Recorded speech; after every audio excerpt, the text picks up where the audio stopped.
Phil, you're a significant actor in one of the world's largest media organisations, and Greg Dyke thought that the golf club your father played at was a more significant factor than your CV. Is that right? I think the days have gone of that now. I mean, I think there was a bit of snobbery in the BBC a long time ago.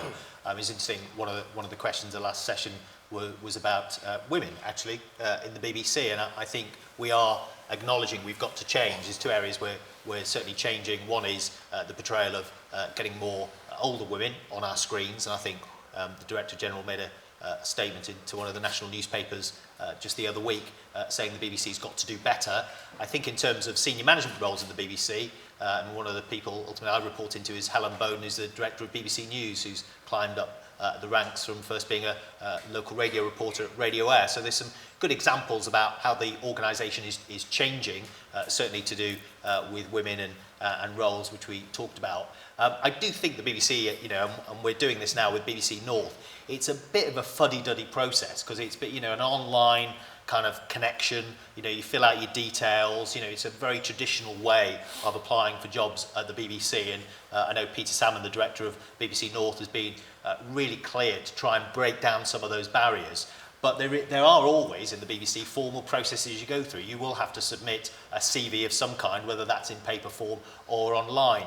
But I would do a couple of things. A, register with the job portal straight away, but get to know some of the people, either through hanging about at networking events, bumping into them, doing things like this, making content, so that when the opportunities do come and you are in front of them in a board, then you already know them in some way, shape or form. It does help. And if you haven't already, I would almost encourage you to get interview training.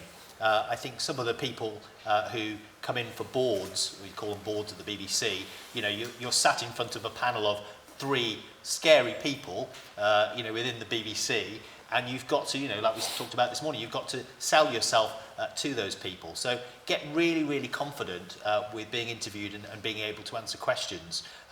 Having said that, I've also had people who've sent me a pizza, which is interesting, saying, I'd love to come in for a visit, here's a cheap pizza. It wasn't a very nice pizza, I'd like to say, but I did eat it.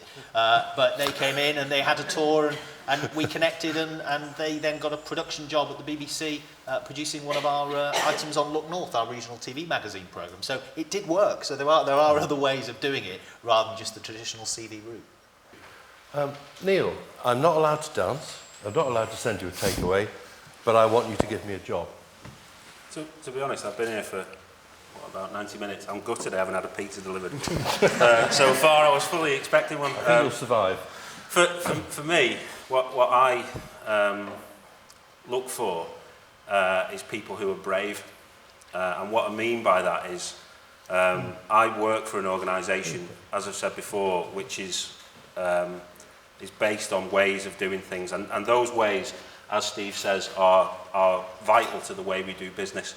It's been done a certain way over more than 100 years, and that way is proven to work. But we are in a time of constant change.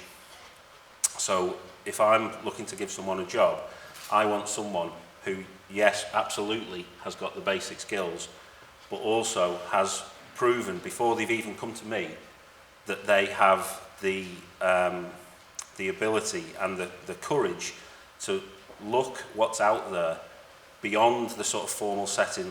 Like for instance, if you're a university student, you get excellent training in university, lots of information, but there's also masses of information just hanging around out there. If you're training to be a journalist or to work in advertising, just online, sitting there for free, there'll be tons of information from some of the absolute leaders in that industry that you can pick up, and then that you can apply yourself. For instance, if you're a journalist, you can see out there within 5 minutes of leaving the room, you can set up your own blog, you can practice your writing on that blog, you can look and see what someone in America's done in terms of using a new tool to tell a story, and you can apply that on your blog. You can come to us with a solid background in training, but also a proven track record of trying new things and coming up with new ways.